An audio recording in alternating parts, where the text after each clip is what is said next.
जब हम UPSC exam की तैयारी करते हैं तो ऑब्वियसली एक सवाल सबके मन में गूंजता है कि आपको कितनी टेस्ट सीरीज करनी चाहिए और कैसे करनी चाहिए। तो चलिए आज हम इसी टॉपिक पर बात करते हैं बिना टाइम को वेस्ट किए हुए। सबसे पहले आपको प्रीलिम्स के लिए कितनी टेस्ट सीरीज करनी चाहिए, तो प्रीलिम्स के लिए आपको 15-20 टेस्ट सीरीज इनफ। लेकिन ये 15-20 टेस्ट सीरीज आपके लिए तब काफी है जब आप इनका अच्छे से विश्लेषण कर ले, क्योंकि अगर आप इनका अच्छे से विश्लेषण नहीं करेंगे तो कोई फायदा नहीं होगा, भले ही आप 30-40 टेस्ट सीरीज भी करें। तो सबसे जरूरी होता है आपने जितनी भी टेस्ट सीरीज करी है आप उनका विश्लेषण बड़े ही ध्यानपूर्वक करें। अब बात करते हैं मेंस की, तो मेंस के लिए भी आप 10-12 फुल लेंथ के आपको टेस्ट देने चाहिए और रोजाना आपको 2-3 क्वेश्चन की आंसर राइटिंग प्रैक्टिस करनी चाहिए। और ऑप्शनल सब्जेक्ट के लिए भी आपको अलग से 5 से 10 टेस्ट सीरीज देनी चाहिए।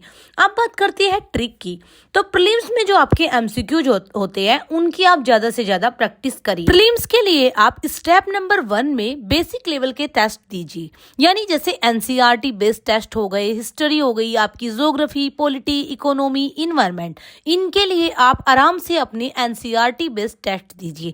इसके बाद आप टॉपिक वाइज टेस्ट दीजिए, जैसे फंडामेंटल राइट्स के क्वेश्चन हो गए, Indian monsoon, budget, economic survey. पहले आप छोटे छोटे टेस्ट से शुरुआत कीजिए, फिर आप बाद में फुल लेंथ टेस्ट सीरीज दे सकते हैं। Step number 2, 20+ full length mock test आपको देने चाहिए। ये आपको जो 10-12 टेस्ट सीरीज मैंने बोली है, ये वे टेस्ट सीरीज है जो आपकी सेक्शनल होती है। इसके अलावा अगर आप फुल लेंथ टेस्ट देना चाहें तो वो भी आप 20 के अकॉर्डिंग दे सकते हैं। हफ्ते में कम से कम आपको एक फुल लेंथ टेस्ट तो देना ही चाहिए।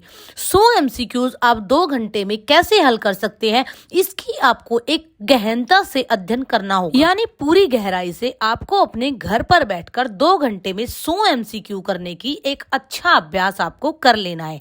निगेटिव मार्किंग से आपको बचना है और निगेटिव मार्किंग को समझकर एलिमिनेशन टेक्निक को कैसे यूज करना है ये भी आपको अपने घर पर एमसीक्यूज की प्रैक्टिस करते हुए और टेस्ट सीरीज की प्रैक्टिस करते हुए ही सीखना है।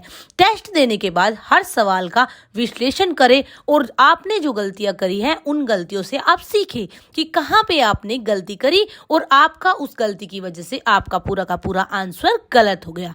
स्टेप नंबर 3, सी सेट को बिल्कुल भी इग्नोर नहीं करना है। सी सेट के टेस्ट आपको अलग से देने हैं। सी सेट को हल्के में बिल्कुल नहीं लेना है। अगर आपकी मैथ और रीजनिंग कमजोर है तो आपको 10 टेस्ट देने चाहिए, और अगर आपकी मैथ एंड रीजनिंग अच्छी है थोड़ी तो आपके लिए 5 टेस्ट भी इनफ है।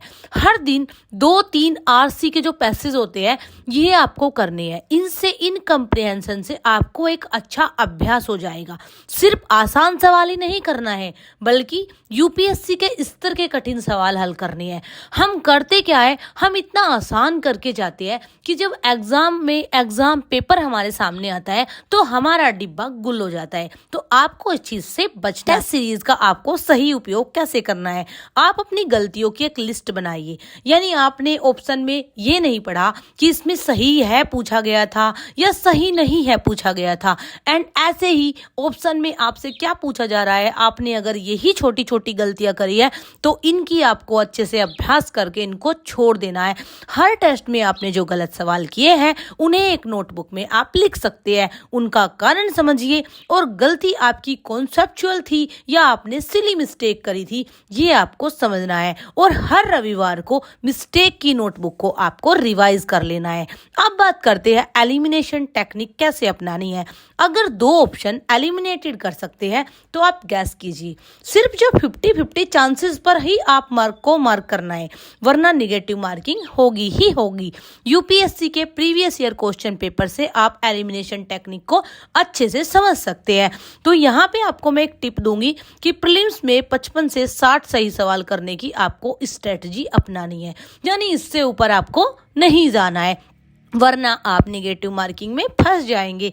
अब इसके बाद आता है टाइम मैनेजमेंट। प्रीलिम्स में फर्स्ट राउंड में आपको सिर्फ वही क्वेश्चन करने हैं जिनमें आप 100% श्योर हो, यानी ये तो इसका आंसर होगा ही। सेकेंड राउंड में आपको एलिमिनेशन टेक्निक को यूज करना है एंड थर्ड राउंड में आपको मेंस में जो आपका मेंस एग्जाम होता है 7 से 8 मिनट में एक 10 मार्क्स का आंसर लिखने की प्रैक्टिस कर ली है। यहाँ पर हम प्रीलिम्स प्लस मेंस दोनों की बातें कर रहे हैं। टाइमर लगाकर आपको अपना मॉक टेस्ट देना है ताकि असली परीक्षा में समय की कोई दिक्कत आपके सामने ना आए।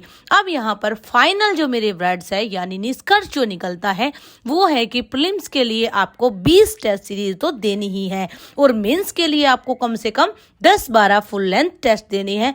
टेस्ट देने के बाद विश्लेषण अवश्य करना है, अपनी गलतियों को सुधारना है, एलिमिनेशन टेक्निक का यूज करना है और टाइम मैनेजमेंट पर अच्छे से फोकस करना है। तो चलिए इसी के साथ हम अपनी वीडियो को समाप्त करते हैं और आप सभी इसको लाइक जरूर कर दीजिए।